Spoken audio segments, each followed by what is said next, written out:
Thank you very much, everybody. My name is Eshaan Menon. I started my journey through Model United Nations.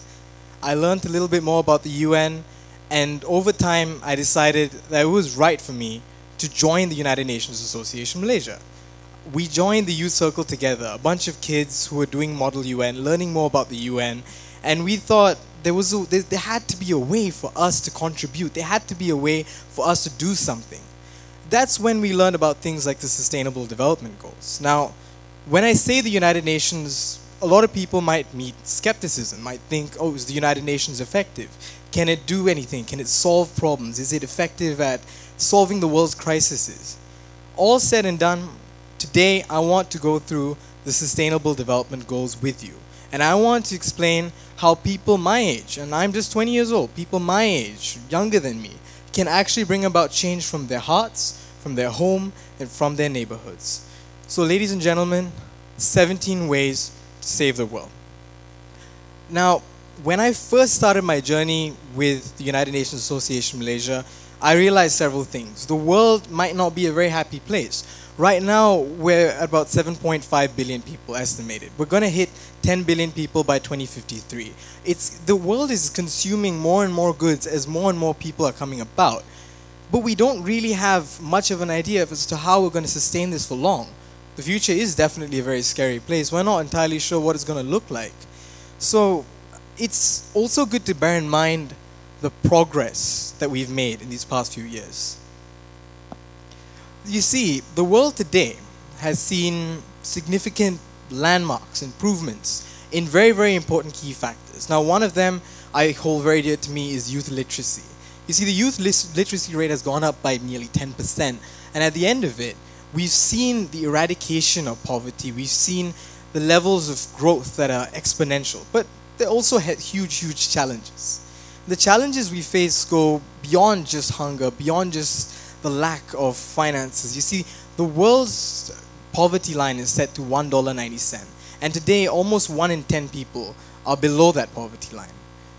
The world's hungry. We have 1 in 9 people going to bed without the right food intake to proceed with their daily activities the next day. 385 million children starve every night. So you have to take both into perspective. We're losing species, carbon dioxide emissions are increasing rapidly. We've seen increases in millions of kilotons of CO2 emissions over years, which have caused significant damage to the climate that we take for granted.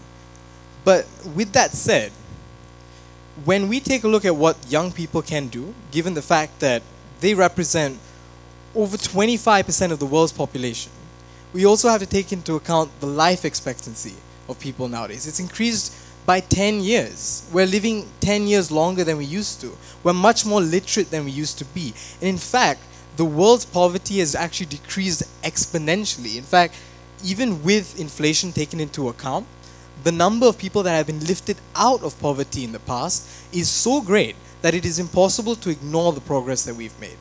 But balancing the progress we've made with the challenges that we're facing, we need to still find a way of achieving the changes we want to achieve, of moving forward. It's not so much about what we've done before. It's not so much about the past. It's about the future. And when the United Nations came up with what it called the Millennium Development Goals in the year 2000, the United Nations wanted to create a pathway for humanity to achieve a better status, for people to feel empowered, for them to feel that there is some progress going on, for governments to understand how they can contribute. So post-2015, the United Nations could not leave the Millennium Goals expired. It could not leave it there. The United Nations came up with what was called the Sustainable Development Goals. The Sustainable Development Goals were to serve from the year 2015 to the year 2030, and they came about for the specific reason that the Millennium Development Goals had left out certain agendas that were very, very important to people like you and me. For the generations to come, not the generations that already have the tools they need to succeed, to make the world a better place. This was for the young generation, the under 25s, the under 15s, 25% of the world's population. So between the years 2015 and 2030, a lot is supposed to happen, a lot should happen. But just take a moment and think. In the year 2030, how old would you be? How long-term has this planning been? And what are you going to do in those years, in that gap between 2015 and 2030 and 2017 right now? We don't have much time to reach the end of the Sustainable Development Goals, and those goals will change. I'm going to go through the Sustainable Development Goals with everyone here, and as I go through them, I want everyone to keep in mind what the goals are and how they can contribute. Ban Ki-moon once said, "There's no plan B because there's no planet B. This is our only home. Unless Elon Musk gets us to Mars quickly, we're not going anytime soon." So with this planet, we need to bear in mind what we need to do to make it a better place while we're still here. This tiny blue marble is ours. Now, the 17 goals set out by the United Nations are very, very all-encompassing. These goals basically represent the aims of humanity. So I will go through them with you, and I really hope that everyone in the audience today remembers them and at least takes into account the goals that they care about. I'll tell you why that's important later. But let's start with goal 1. Eradicating poverty. No poverty. There should be no one below the current world poverty line. We should ensure that people are earning enough to have a decent living. Eradication of hunger. How many people go to bed hungry at night? It's difficult for us to relate to the kind of struggles people face when they can't eat enough to sustain themselves for the next day. When they have hard labor planned out in their daily activities and they can't do it because they don't have the energy to it. They don't have the calorie intake to proceed with their daily activities. Good health and well-being. Now this is very, very meaningful to me because I've grown up in Southeast Asia. I've seen, when I was a kid, the SARS epidemic came about. I've seen multiple people, friends of mine, kindergarten friends who were affected by SARS. It was very, very interesting for me. And I realized at that point of time, education on good health and well-being was key to preventing the spread of such diseases. Moving on from good health and well-being though, quality education. Many of you here have had access to that. Many of you here are privileged enough to have said, yes, I have had access to quality education, I am literate, and I'm aware of the challenges that my community faces. A quality education goes an extremely, extremely long way, and that's why it's on the priorities for the Sustainable Development Goals. Gender equality. Need I say more? It's 2017. Why are we still oppressing half of humanity? Why do we still believe that there is no disparity between men and women in our society? Why are we not acknowledging the problem? Why don't we work towards a solution? This is the first step, acknowledging the problems humanity has faced. And Sustainable Development Goal number 5 clearly articulates that what is in our heads. Sustainable Development Goal 6 is about clean water and sanitation, and it's not as simple as it sounds. Getting access to clean water may seem simple to you. You can turn on a tap, you get clean water. But for a lot of people, it's a kilometer walk. It's 2 kilometers down in a desert. And people they have to do so much just to get access to water for their families to drink, to wash their dishes. They still have to go so far away and get that water. And most of the time, that water is most likely not clean. They have diseases. They are contaminated. And the problem with access to clean water and sanitation is people aren't really aware of how big the problem is. But it goes beyond that. Affordable and clean energy. This is something we can all relate to because some of us might even have hybrid cars at home. Some of us may understand the need to move to more sustainable energy sources, but we don't really see the importance of gaining access to affordable energy. So that's why the Sustainable Development Goal is affordable and clean energy as well. Goal number 8 is on decent work and economic growth. This goal specifically focuses on making sure everyone has decent work. Not just a job, not just a day job. You cannot be a bonded laborer or modern day slave in 2017. It's not acceptable. It's incredibly, incredibly heartbreaking to see people have their passports confiscated and find themselves in a position where they're not able to return home because they have an incredible amount of debt that they didn't even know they had incurred. So finding decent work and economic growth is extremely important, especially in the age of information technology where jobs are being automated and people are going to find themselves completely lost because machines are doing what they do. Moving on from that, industry, innovation and infrastructure is where we can play a part in terms of developing our industries to make them more efficient, more effective, less impactful on our climate, on our planet. We need to ensure that the industries that we develop take into account the challenges the planet is facing.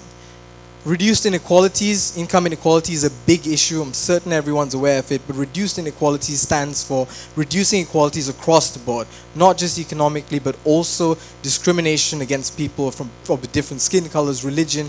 There should be less inequality in the year 2030. Sustainable cities and communities, ensuring that your community is able to run itself without damaging the environment. Responsible consumption and production. Recycle your water bottles, reuse them. Why are we purchasing goods that we're not going to need a day later, that we're going to just throw away? Climate action. Sri KDUs is an eco school. Understanding climate action comes from understanding the importance of working towards a better planet, working towards a planet that will last for generations to come. Understanding that the human impacts on the climate have been so substantial in recent years that we are at risk of losing this place we call home. Life below water, ensuring that we're not littering the ocean and causing marine life to suffer. Life on land, ensuring that we're not poaching endangered animals. We are fully aware of the fact that the rate of extinction is between 1,000 and 10,000 times the natural rate already because of human activity. And my personal favorite, peace, justice, and strong institutions, to ensure that everyone has access to justice and we have a peaceful and stable society. Now the last goal is a bit interesting. This goal is more aimed towards governments, but it also is a people-to-people relationship, ensuring that we have partnerships between each other to achieve these goals. While it may not seem that important in context of all the other goals, it is important to remember that by expanding your horizons, meeting new people and gaining new perspectives, you can form partnerships for these goals. Now with that said, there are three levels to this. The United Nations has been very, very kind in providing a very simple guide for anyone who wants to contribute to the Sustainable Development Goals. And there are three ways. The first level, or the first way of doing it, is just doing it at home, as on the sofa, just sharing articles or being mindful about the Sustainable Development Goals. It already makes you a sofa superstar. When you get to the next step is when you're a household hero. When you're at home, and you're encouraging your family, when you're encouraging your extended family, your cousins, your neighbors maybe, yes, just your vicinity. If you're able to encourage people to adopt these goals and understand the importance of moving forward, you will become a household hero. When you move forward to the next step, you become a neighborhood nice guy. And that essentially means you've managed to bring about your entire community, put them together and focus them around these goals. Make sure they're aware of these goals, and at the same time, you're working with local businesses, you're working with NGOs, with other partners that you could potentially identify at home on the internet that you see would be interested in developing further these sustainable development goals. Now, aside from the first three levels of working out the sustainable development goals, there are a lot of other things you can do once you have found your passion. And that's why it is important, that's why I mentioned earlier that you should find your goals. Because when you've identified your passion and what you care about the most among the sustainable development goals, you will do everything in your power to ensure that you bring about some change. So think about the 17 goals, think about what you can do, and the next step for you is to find your inspiration. So the inspiration can come from anywhere. Personally for me, my inspiration was from a gentleman by the name of Zuna. He's not Mahatma Gandhi, he's not Martin Luther King Jr. But this man is a cartoonist who I care about a lot because he cares about me a lot. When I mentioned that I care about Sustainable Development Goal 16, I mentioned that because that goal to me matters the most to my country. I believe this is something that will impact Malaysia for generations to come. If we bear in mind the need for peace, justice, and sustainable, strong institutions in our country, we will know that we have achieved a much better democracy. This gentleman right here has faced multiple charges for his cartoons, just for his cartoons, his satire on the government. And when we invited him to our event, we weren't even sure whether he would be able to make it. But we were extremely glad to see him there, and we were happy to hear him say things that inspired us, that kept us going. I want you to find your inspiration. My inspiration was Zuna, and I'm sure you'll find yours. Now, beyond Zuna, and beyond my inspiration, there's another key step to trying to implement the Sustainable Development Goals in your community. And that key step is also expanding your horizons. Expanding your horizons involves meeting people from all over the world who are fully aware of the challenges you face, who share the same opinions as you, and who have the same thoughts, ideas, and concepts. People who you might not have understood their background clearly. You might not know where they're from. You might not know why they believe in what they believe in. But for some reason, they believe in it, and so do you. So I'll leave you with this. At the end of it, once you've met the right people, once you've been inspired, and once you've found your goals, you can bring about change, regardless of who you are, regardless of how old you are, and regardless of what you do for a living. At the end of it, what matters is what's in here. Thank you. Have a nice day, everyone, and I look forward to the next speakers.